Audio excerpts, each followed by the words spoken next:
नमस्कार सर। कैसे हो? बढ़िया, शानदार।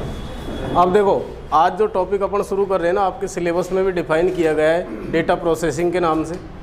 किस नाम से? Data processing. डेटा प्रोसेसिंग में आपके वर्ड, एक्सेल, पावर पॉइंट और एक्सेस, ठीक है।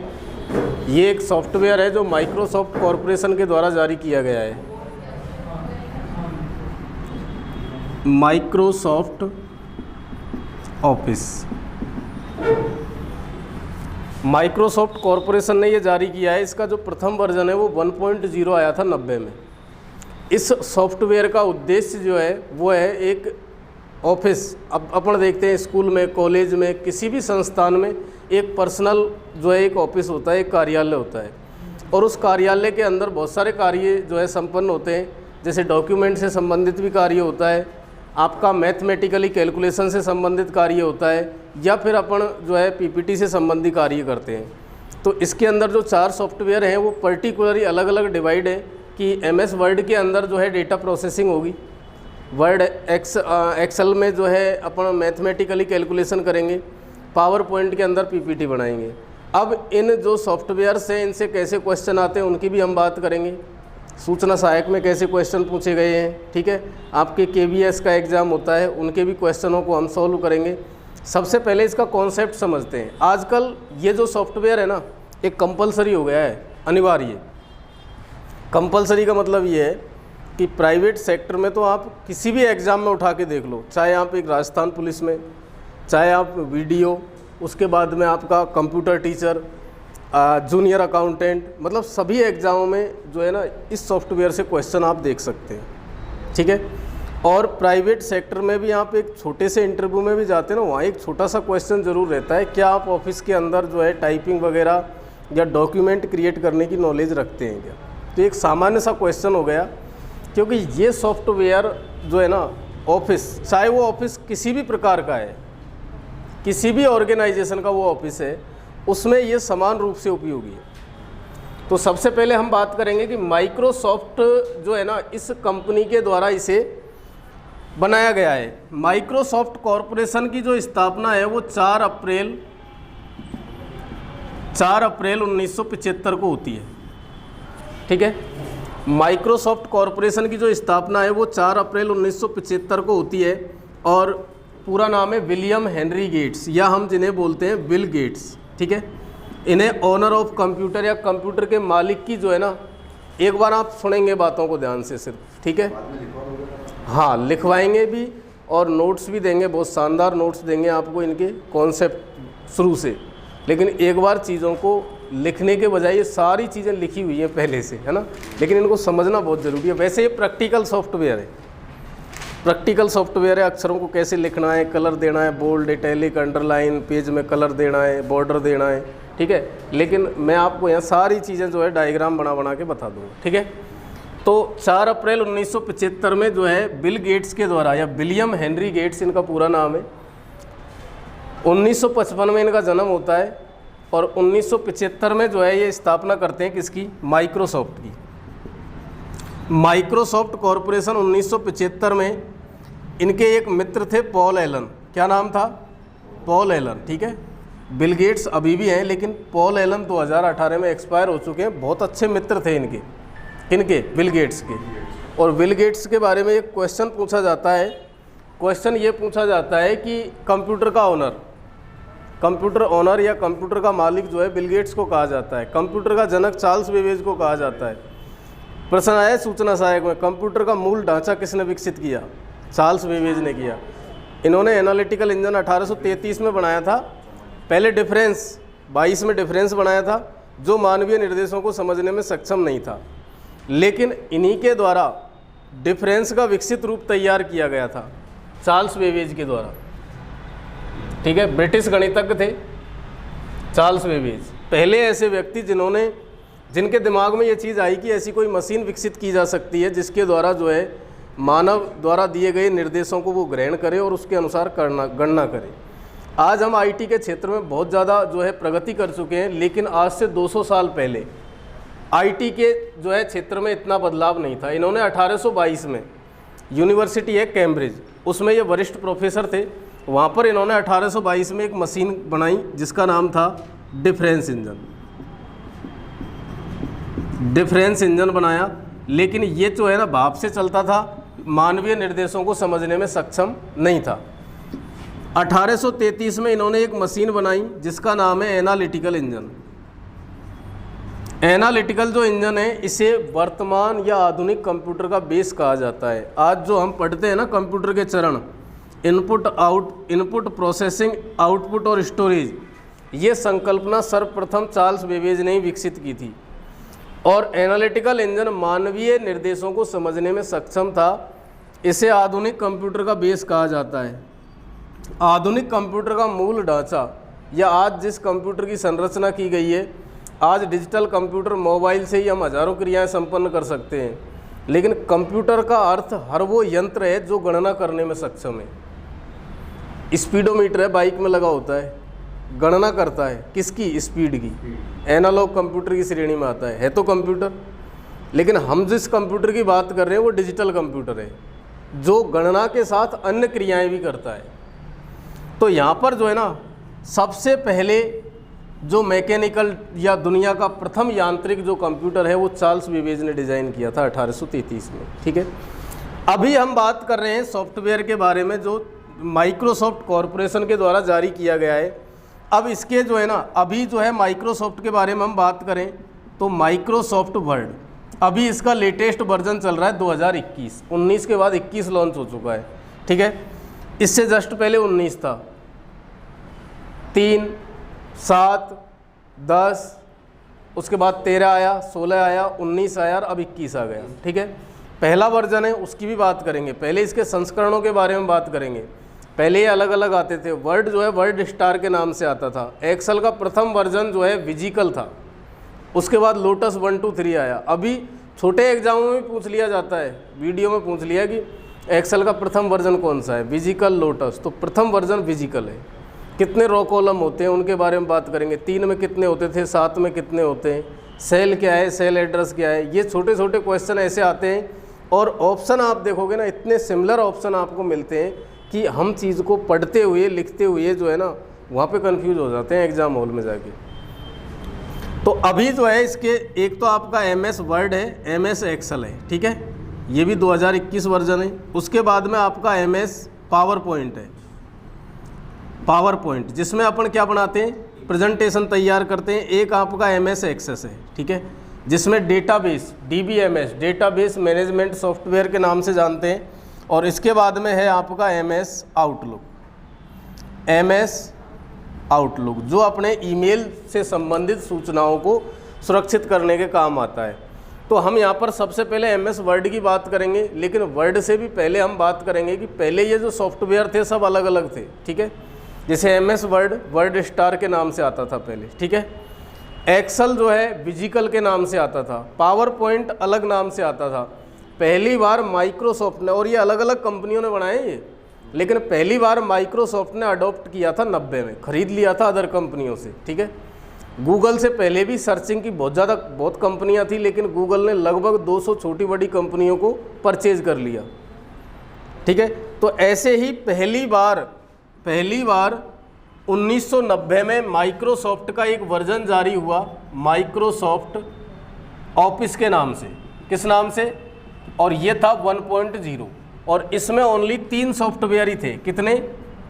एक तो आपके वर्ड था, एक तो कौन सा था, वर्ड, एक कौन सा था, एक्सेल था, और एक था आपके पावर पॉइंट। तो प्रथम वर्जन में जो है ना 3 ही सॉफ्टवेयर थे, और ये तीनों ही अलग अलग कंपनियों के द्वारा बनाए गए थे। उसके बाद में माइक्रोसॉफ्ट ने इन्हें परचेज कर एक कंबाइंड सॉफ्टवेयर जारी किया, ऑफिस 1.0 को। उसके बाद इसने नाम दे दिया माइक्रोसॉफ्ट ऑफिस। ठीक है, उसके बाद समय समय पर चीज़ें बदलती रही, इसके संस्करण आते रहे। संस्करण को आप अच्छे से समझते हैं, किसी भी बुक का नया एडिशन आ रहा है, कुछ चीज़ें नई जुड़ के आ रही है। 2003 आया, उसके बाद आप देखते हैं कि मेन्यू सिस्टम पहली बार जो रिबन आया वो 7 में आया था। ठीक है, तो अब ऐसे ही पूछ लिया जाए कि भाई जो मेन्यू सिस्टम है वो पहली बार कौन से वर्जन में आया, तो 7 में आया। ठीक है, हर वर्जन में चीज़ें बदली है, नया संस्करण आया है तो कुछ नई चीज़ें अपने साथ लेकर आया है, ठीक है। और समय के साथ चीज़ें बदलती रहती है। आवश्यकता आविष्कार की जननी है। जैसे मार्केट में चीज़ों की आवश्यकता होती है, माइक्रोसॉफ्ट में अलग से जो है एक पैनल दिया हुआ है कि जो चीज़ें आपको आवश्यक होती हैं तो उन्हें आप हमें एक मैसेज या मेल के रूप में भेजें, इन पर हम विचार करेंगे, ठीक है। किताब में नहीं लिखा रहता है कि पाठकों के सुझाव सादर आमंत्रित किए जाते हैं, ठीक है। कई बार क्या होता है कि अपन जब किसी चीज़ के बारे में पढ़ते हैं ना, तो हमारा भी ब्रेन है, हम भी जो है अलग सोच सकते हैं, हमारे अंदर भी बहुत सारी क्षमताएं होती हैं, हम भी कुछ, भाई लेखक है वो भी तो इंसान ही है ना, तो उसके लिए कुछ सजेशन ऐसे हो सकते हैं जो हम दे सकते हैं। तो जब उनके पास बहुत सारा सजेशन जाते हैं तो उनमें फिर वो बदलाव करते हैं और उसके बाद में जो है नया सॉफ्टवेयर जारी होता है। लेकिन जब नया सॉफ्टवेयर आता है तो उसकी कीमत बहुत ज़्यादा होती है मार्केट में। आज हम देखते हैं कि 7 और 10 पे ज़्यादातर लोग काम कर रहे हैं, जबकि मार्केट में 21 आ चुका है। कारण यही है कि 21 को अगर आप परचेज करेंगे तो उसके लिए जो है पैसा ज़्यादा देना पड़ेगा, ठीक है, शुरुआत में। और जैसे ही ये वर्जन पुराना हो जाएगा तो मार्केट में ये कम कीमत में जो है उपलब्ध हो जाएगा। तो हम बात करेंगे माइक्रोसॉफ्ट ऑफिस के बारे में, ठीक है। तो डेटा प्रोसेसिंग के नाम से अपना क्या है, ये सॉफ्टवेयर है और इसमें डेटा ही प्रोसेस होता है। डेटा समझ गए होंगे आप, रॉ फैक्ट होते हैं जिनके आधार पर यूज़र कोई निश्चित निर्णय नहीं ले सकता। डेटा को सीपीयू से क्या किया जाता है, प्रोसेस किया जाता है, ठीक है। तो प्रोसेस किसके द्वारा किया जाता है, एप्लीकेशन सॉफ्टवेयर के द्वारा किया जाता है। और ये आपको ध्यान रखना है, ये किस में आता है, एप्लीकेशन सॉफ्टवेयर की श्रेणी में आता है। किसकी श्रेणी में आता है, एप्लीकेशन की श्रेणी में आता है। सॉफ्टवेयर आपने एफओसी में पढ़े ही होंगे, ऑपरेटिंग सिस्टम जो है एक सिस्टम सॉफ्टवेयर का प्रकार है। उसके बाद यूज़र जो है डायरेक्ट एप्लीकेशन से ही इंटरेक्ट होता है। उसके बाद ऑपरेटिंग सिस्टम जो है एप्लीकेशन सॉफ्टवेयर को एग्जीक्यूट होने के लिए प्लेटफॉर्म प्रदान करता है। तो इसमें जो है क्वेश्चन, एक तो मेन्यू कितने होते हैं, कैसे इनके वर्जन हैं। तो आज तो हम वर्जनों की बात करेंगे। पहले तो 1.0 के बाद कौन कौन से वर्जन आए। तो सबसे पहले हेडिंग डालो। तो ये अपने सिलेबस में तो किस नाम से दिया हुआ है, डेटा प्रोसेसिंग, ठीक है। आपके जो है कंप्यूटर में भी जो है, मोबाइल के अंदर भी ये सॉफ्टवेयर आप काम में लेते हैं WPS के नाम से, वर्ड, प्रेजेंटेशन और स्प्रेडशीट। क्योंकि एक्सेल का दूसरा नाम क्या होता है, स्प्रेडशीट होता है। तो WPS के नाम से ये आप मोबाइल में भी काम लेते हैं ना। तो सबसे पहले आप हेडिंग डाल दो माइक्रोसॉफ्ट ऑफिस।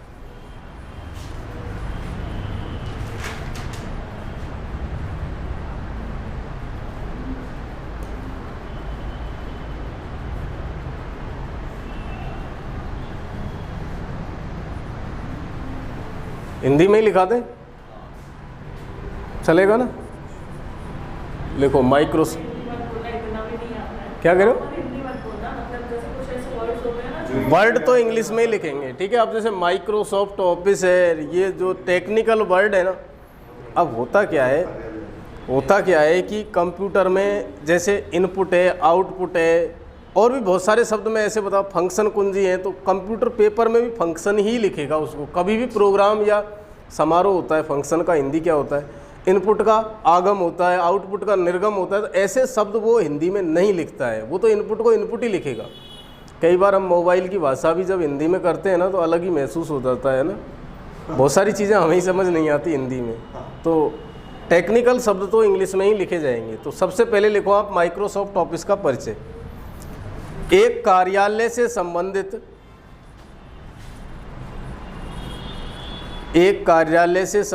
सभी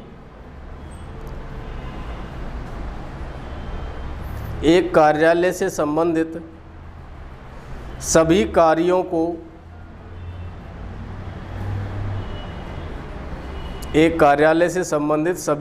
को करने के लिए माइक्रोसॉफ्ट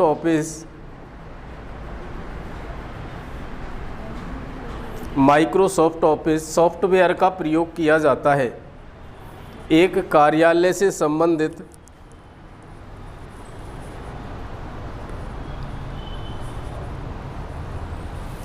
कार्यालय से संबंधित कार्यों को करने के लिए माइक्रोसॉफ्ट ऑफिस का प्रयोग किया जाता है। अगली लाइन में लिखो, यह एप्लीकेशन सॉफ्टवेयर की श्रेणी में आता है।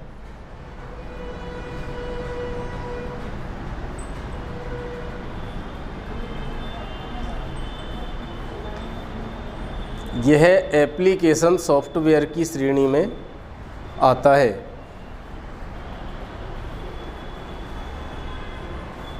अगला, इसे माइक्रोसॉफ्ट कॉरपोरेशन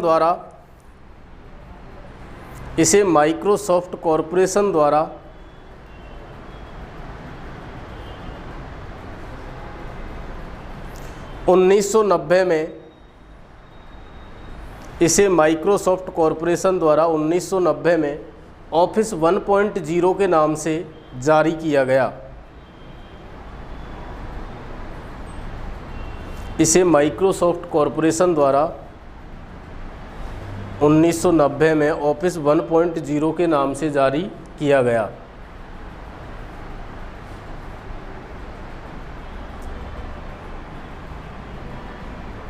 माइक्रोसॉफ्ट सॉफ्टवेयर बनाने वाली दुनिया की सबसे बड़ी कंपनी है।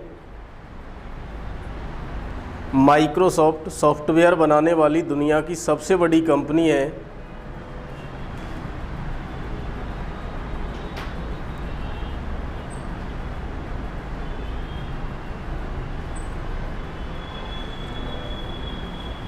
सबसे बड़ी कंपनी है जिसकी स्थापना 4 अप्रैल 1975 को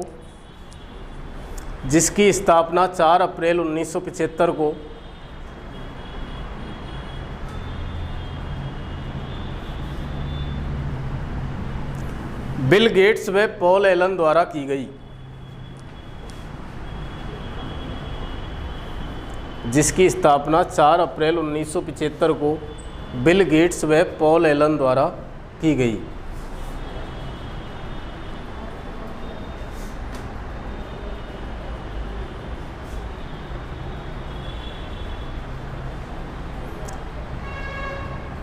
बिल गेट्स को ऑनर ऑफ कंप्यूटर के नाम से भी जाना जाता है।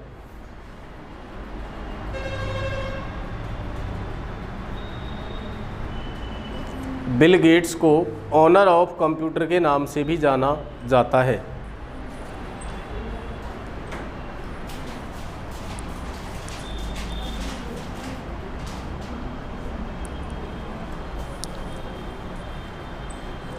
बिल गेट्स को ऑनर ऑफ कंप्यूटर के नाम से भी जाना जाता है। ठीक है, कुछ ऐसे हैं जैसे इंटरनेट का जनक विंट सर्फ, ठीक है, कंप्यूटर का जनक चार्ल्स बेबेज, कंप्यूटर का मूल ढांचा चार्ल्स बेबेज, कंप्यूटर के विकास में सर्वाधिक योगदान डॉक्टर जॉन वॉन न्यूमैन। सबसे पहले जो कंप्यूटर बना था ना, पहला स्टोरेज, देखो प्रथम मैकेनिकल तो है आपका एनालिटिकल, प्रथम मैकेनिकल जो क्वेश्चन बार बार बनते हैं ना, क्योंकि पिछले 10 साल से लगातार पढ़ा रहे हैं, फिर क्वेश्चनों को देख रहे हैं, तो ऐसी चीज़ें दिमाग में, क्योंकि अधीनस्थ बोर्ड ले रहा है इसका एग्ज़ाम, है ना। अधीनस्थ बोर्ड ज़्यादातर जिन मतलब एग्जामों में कंप्यूटर आता है ना, उनका अधीनस्थ बोर्ड ले रहा है। जूनियर अकाउंटेंट में RSMSSB अधीनस्थ बोर्ड, ठीक है, राजस्थान सर्विस, हाँ, मिनिस्ट्री और सब ऑर्डिनेट बोर्ड, ठीक है, ये एक बोर्ड है। फॉर्म भर दिया क्या आपने? फॉर्म भर दिया सबने? फॉर्म भरा है ना आपने, उस पर देखना आपको। जो दोनों भर सकता है, बिल्कुल भर सकता है। कौन सा? तो वो आपके जो है ना नंबर आएंगे, ठीक है, वो नंबर के हिसाब से एग्ज़ाम सेम कैसे हो जाएगा? सेम डे क्यों होगा? अधीनस्थ भाई सिलेबस ही अलग है ना दोनों का, सेम डे नहीं हो सकता। जैसे पेपर 1 तो सेम है, हाँ, पेपर 1 तो सेम है और दोनों का सिलेबस अलग है, दोनों की पोस्ट अलग है, दोनों की ग्रेड पे अलग है, तो एक दिन कैसे हो जाएगा? बोर्ड नहीं जानते हैं इन बातों को, ध्यान देना। इसमें 2 पोस्ट हैं, बेसिक कंप्यूटर इंस्ट्रक्टर और एक है आपके सीनियर कंप्यूटर इंस्ट्रक्टर, ठीक है। तो अगर एलिजिबल हैं तो दोनों में भर सकते हैं, ठीक है। अगर सेम डे होगा तो फिर आप अपने हिसाब से देख लेना, सेम डे होगा नहीं, क्योंकि लगभग 20,000 बच्चे जो है ना, इन्फॉर्मेशन के अनुसार भी दोनों में एलिजिबल है। अब एक बात बताओ, फर्स्ट जो है ना सीनियर में तो 200 कुछ पोस्ट हैं, 257 है शायद, और उसमें 9,862 हैं, 9,862 पोस्ट हैं। तो अब भाई चांसेस तो वहीं ज़्यादा बनते हैं ना 9862 में। तो ऐसा बोर्ड को पता नहीं है क्या? जो बच्चे सीनियर हैं, जो ज़्यादा ज्ञान रखते हैं, वो तो दोनों में ही भरेंगे, पेपर दोनों अलग अलग ही होगा। हाँ,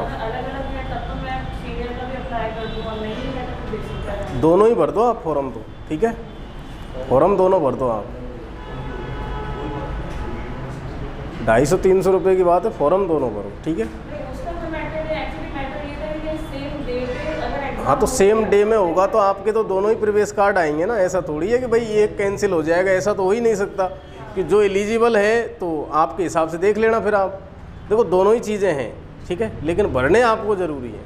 फिर आपके पास है ना ऑप्शन, तो मेन चीज़ ये है। बाकी ऐसा होगा नहीं, क्योंकि बोर्ड भी इन चीज़ों को पहले से जानता है।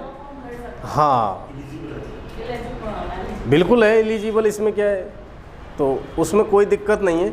लेकिन आप जो है ना, मैं आपको बता रहा हूँ कुछ चीज़ें कि एक तो आप जो है ना, क्योंकि आप जब गुरुजी बनोगे तो आपको पढ़ानी 10वीं बार 9वीं 10वीं की किताबें हैं। 9वीं में आपको पता ICT 1 चलती है, सूचना एवं संचार प्रौद्योगिकी भाग 1। 9th में राजस्थान बोर्ड की जो किताब चलती है ना, वो आपके पास होनी चाहिए, है या नहीं है? CBSE की है, लेकिन आपको राजस्थान बोर्ड की किताब खरीद लेनी चाहिए मेरे हिसाब से।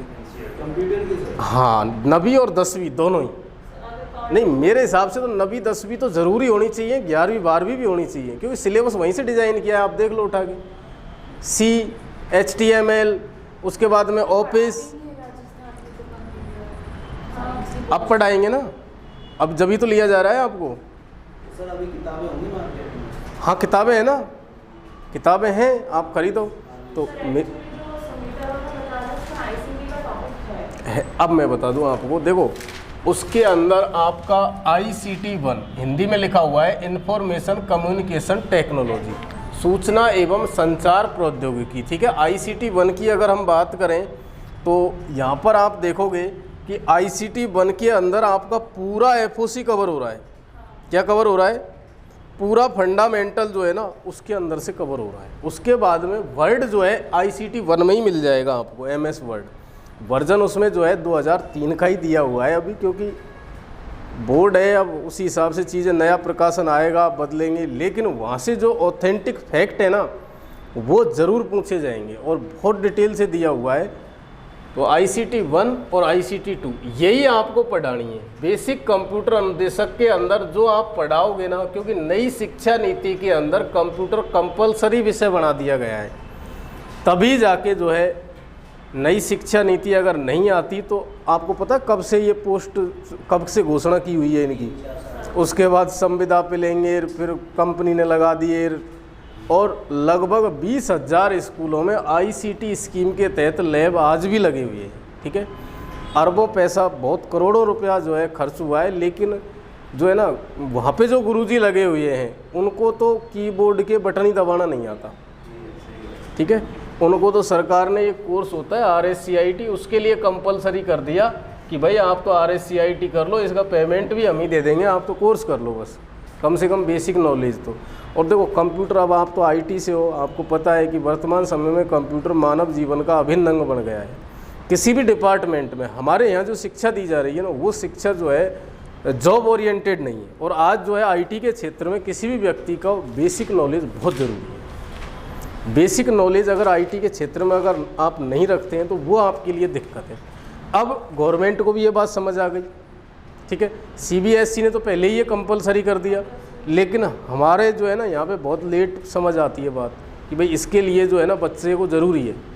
वैसे 9वीं तक पेपर आपका भी लगा होगा शायद, कंप्यूटर का लगा था क्या? 10th में तो नहीं लगता, लेकिन 9th तक लगता है, अभी लगता है। हाँ हाँ, नहीं 9th में तो पेपर लगता है, वो जो अर्धवार्षिक एग्ज़ाम है ना उनमें भी लगता है, वार्षिक में भी लगता है अभी। लेकिन आपको जो बुक पढ़ानी है ना, उन बुकों की बात बता रहा हूँ, और जहाँ से आपको पढ़ानी है ना वहाँ से क्वेश्चन मिलेंगे, क्योंकि टॉपिक दे रखा है, फंडामेंटल कंप्यूटर का पूरा ओवरव्यू दे रखा है, सारे डिवाइसेज के बारे में आपको जानकारी होनी चाहिए, इनपुट आउटपुट क्या होता है, कौन से उपकरण हैं, तो अलग अलग तरीके से क्वेश्चन पूछेंगे।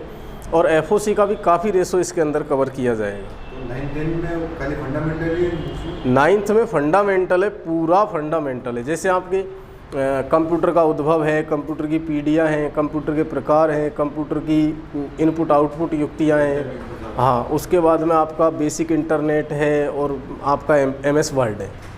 वर्ड के बाद फिर एक्सेल से शुरुआत होती है 10th में। हाँ, तो ये जो किताबें हैं ये आपको पढ़नी है और बिल्कुल सामान्य भाषा में, ऐसी कोई दिक्कत नहीं है। इंग्लिश मीडियम में भी आप ले सकते हैं, ठीक है।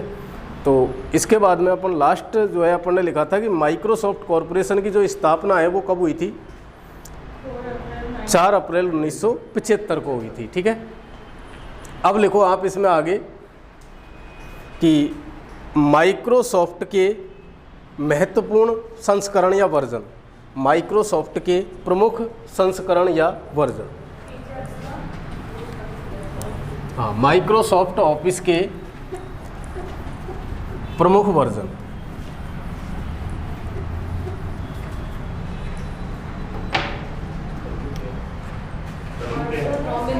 प्रमुख वर्जन, माइक्रोसॉफ्ट ऑफिस के प्रमुख वर्जन।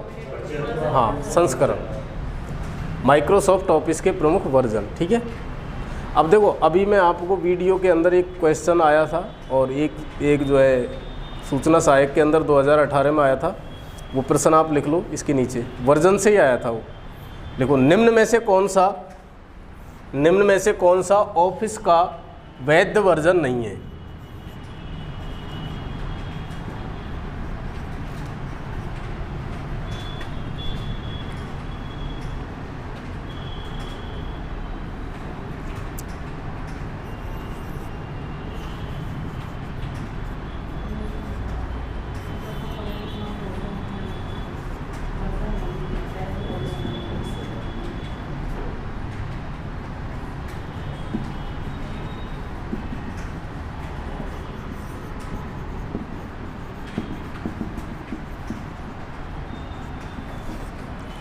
देखो, ऑफिस 97 में आपके आया हुआ है, ऑफिस XP आया हुआ है, ऑफिस 2000 भी आया हुआ है, ऑफिस 2003 भी आया हुआ है।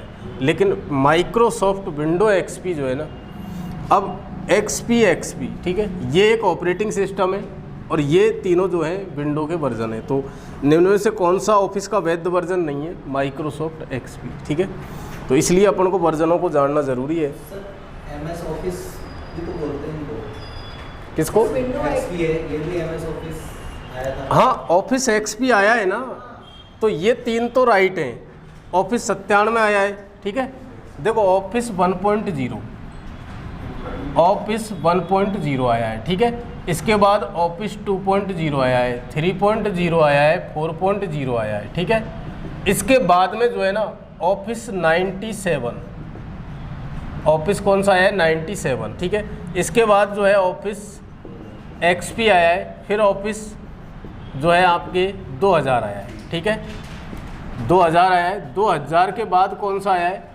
2003 आया है, उसके बाद 2007, मेन्यू सिस्टम पहली बार 2007 में, इसके बाद 2010, 2000 आपके 13, उसके बाद 16, 2019 और वर्तमान में चल रहा है 2021, ठीक है। तो ऐसे इनमें से क्वेश्चन आ सकते हैं। XP तो शायद 7 के बाद आया है। नहीं, विंडो XP 7 के बाद आया है, ऑफिस XP 2000 में आ गया था, 2000 से जस्ट पहले ही आया है। तो ये माइक्रोसॉफ्ट विंडो XP सही नहीं है। हाँ, वैध वर्जन नहीं है। ये किसका वर्जन है? XP क्या होती थी पता है? विंडो XP, विंडो XP एक ऑपरेटिंग सिस्टम है। जैसे आपके विंडो 10 है, विंडो 8.1 है, विंडो 7 है। मेरी बहन के अभी भी विंडोज XP है। तो ऑपरेटिंग फिर विंडो XP क्या है? ऑपरेटिंग सिस्टम है। ये कोई ऑफिस का वर्जन थोड़ी है, ये तो किसका वर्जन है? विंडो का वर्जन है। अब वहाँ पे कंफ्यूज करने के लिए ऑफिस XP भी दे दिया। माइक्रोसॉफ्ट का वर्जन नहीं है। हाँ, ठीक है। तो अब आप लिख लो माइक्रोसॉफ्ट ऑफिस के कुछ वर्जन जो आए ना उनको आप नोट करो। फिर हम इसमें एक्सटेंशन के बारे में बात करेंगे। जो DOCX वो क्या होते हैं? फाइल एक्सटेंशन नेम के बारे में हम बात करें, ठीक है।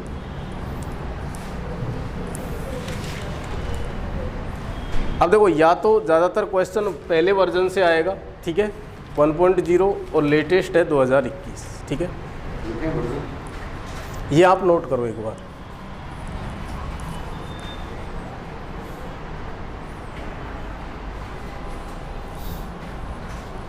सर ये 21 वो भी आया ना। हाँ ये लेटेस्ट है, सबसे लेटेस्ट लिख लेना। ये तो जो है ना लेटेस्ट वर्जन है, लेटेस्ट यानी नया जो वर्जन है और प्रथम version, first version office.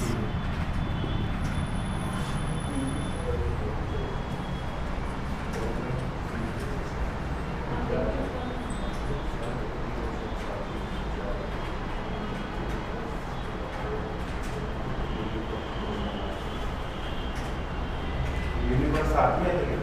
Universe 2007 में। हाँ, नहीं वो लिखा दूंगा मैं, सारी चीज़ लिखा दूंगा बिल्कुल जीरो लेवल से जो है ना, जैसे एक 10वीं पास बच्चा आता है ना उसको ऑफिस सिखाते हैं, ऐसे सिखाऊंगा मैं आपको, ठीक है। बिल्कुल शुरुआत से बात करेंगे, सारी चीज़ों को लिखते चलेंगे, संक्षिप्त कुंजियाँ भी लिखा देंगे जितनी भी आप तक आए एग्जाम कैसे होगी सर, लिखा तो दोगे हैं। मुझे याद कैसे होगी? नहीं हो जाएंगी याद, क्यों नहीं होंगी। सब में अलग अलग आती है, इसमें अलग उसमें अलग, एक्सेल में अलग है। लगभग 80% कुंजियाँ सेम है, लगभग 80%। नहीं जैसे कंट्रोल एन है तो सभी के अंदर जो है नई फाइल क्रिएट करता है, कंट्रोल ओ है सबके अंदर ओपन करने के काम है। हाँ नहीं कुछ चीज़ें अलग हैं, जैसे कंट्रोल एन से नया डॉक्यूमेंट खुलता है लेकिन स्लाइड जो है ना कंट्रोल एम से खुलती है, ठीक है। तो कुछ चीज़ें अलग हैं, उनको मैं अलग से बताता चलूँगा आपको, ठीक है। तो ये चीज़ें आपने नोट कर ली, ठीक है। इसके बाद लिखो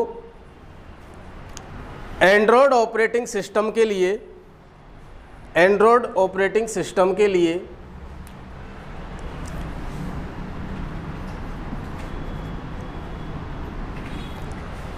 एंड्रॉयड ऑपरेटिंग सिस्टम के लिए ऑफिस का latest version, Android operating system के लिए एंड्रॉयड ऑपरेटिंग सिस्टम के लिए ऑफिस का लेटेस्ट वर्जन ऑफिस 365 है।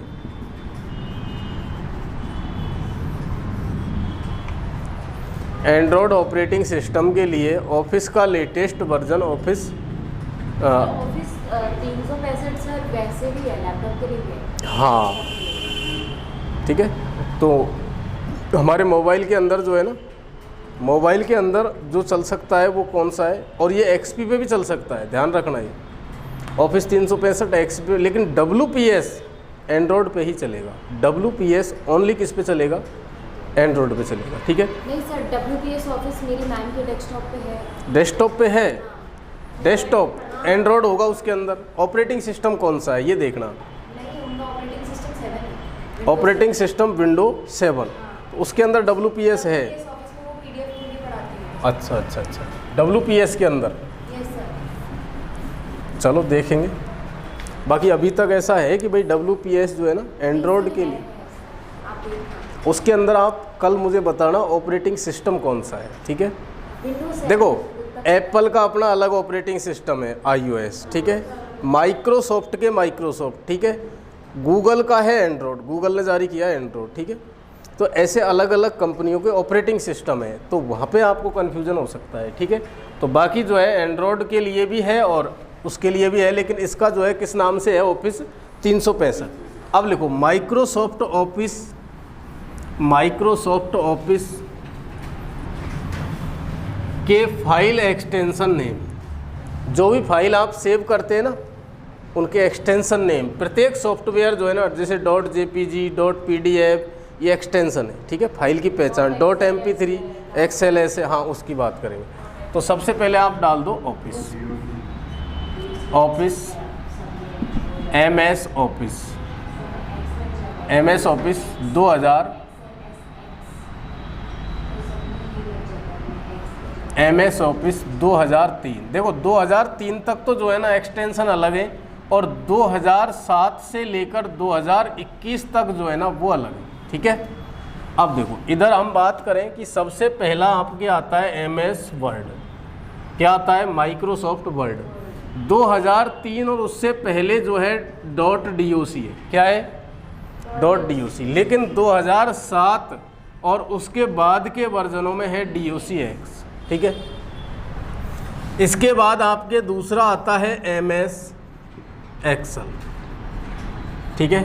इसका प्रथम वर्जन आप लिख लेना वर्ड स्टार। क्या है? Word star. इसका है विजिकल। विजिकल के बाद आया है लोटस 1, 2, 3। एक्सेल के बाद आपका आता है .xls या फिर आप इसको बोल सकते हैं XLSX 2007 से 3 के बाद। ठीक है। अगर वो जब भी, अब जैसे पावर पॉइंट में पूछा था, DOC भी दे रखा था, DOCX भी दे रखा था, लेकिन वहाँ पे स्पष्ट लिख दिया वर्ड 2007 के अंदर MS वर्ड डॉक्यूमेंट का एक्सटेंशन नेम या फाइल की जो पहचान, क्या बोलते हैं इनको? एक्सटेंशन बोलते हैं भाई। क्या बोलते हैं? साथ में तो शायद 2 ही बनता है।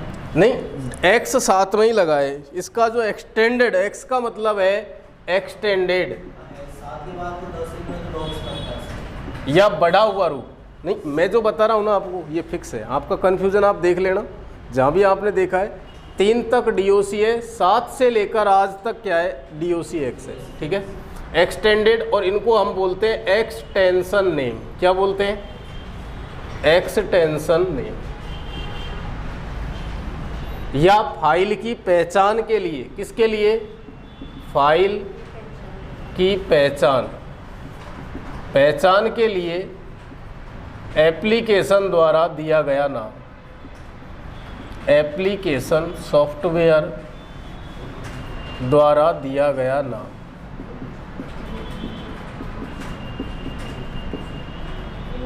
एप्लीकेशन सॉफ्टवेयर द्वारा दिया गया नाम क्या कहलाता है? एक्सटेंशन नेम कहलाता है। इसके बाद में आपका XLS है।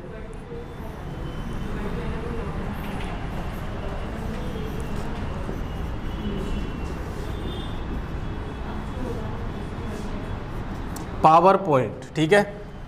इसे हम प्रेजेंटेशन के नाम से भी जानते हैं।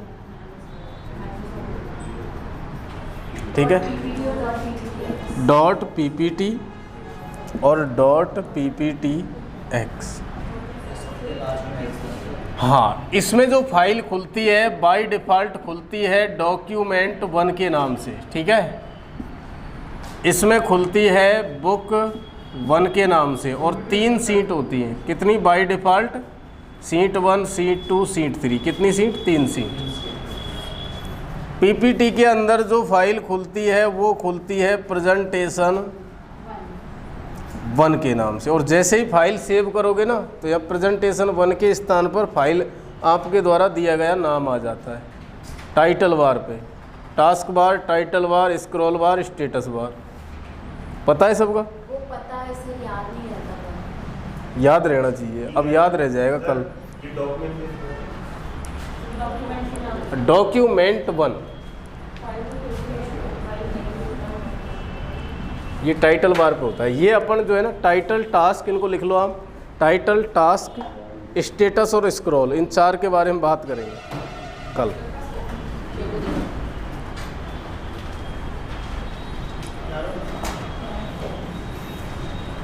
ठीक है ना। तो आज के लिए इतना ही है ना, और डिटेल से अपन कल चर्चा करेंगे इनके बारे में। Thank you. सर आपका नाम क्या है? मनोज राजौरिया। लगभग 300 वीडियो इस टॉपिक पे अपने यूट्यूब पे हैं। आप डालोगे मनोज राजौरिया कंप्यूटर, तो वहाँ से भी आप देख सकते हैं। बाकी देखो यहाँ पे चीज़ें समझ आएंगी, वहाँ का मतलब तो वो तो वर्चुअल है। ठीक है। राजौरिया कंप्यूटर। ठीक है। ये डॉक्यूमेंट 1 में ये लिखा, पर जैसे वो फाइल खोलते तो ये नाम टाइटल बार बताया, ये चीज़ है ना। अब देखो DOC में जो फाइल बनी है ना, 7/3 की फाइल 7 में खुल जाएगी, लेकिन 7 की फाइल 3 में नहीं खुलेगी। ये भी ध्यान रखना आप। पुराने वर्जन की फाइल नए वर्जन में खुल जाएगी, लेकिन नए वर्जन की फाइल पुराने में नहीं खुलेगी। ठीक है। क्योंकि ये बढ़ा हुआ रूप है, एक्सटेंडेड रूप है। ठीक है। Thank you.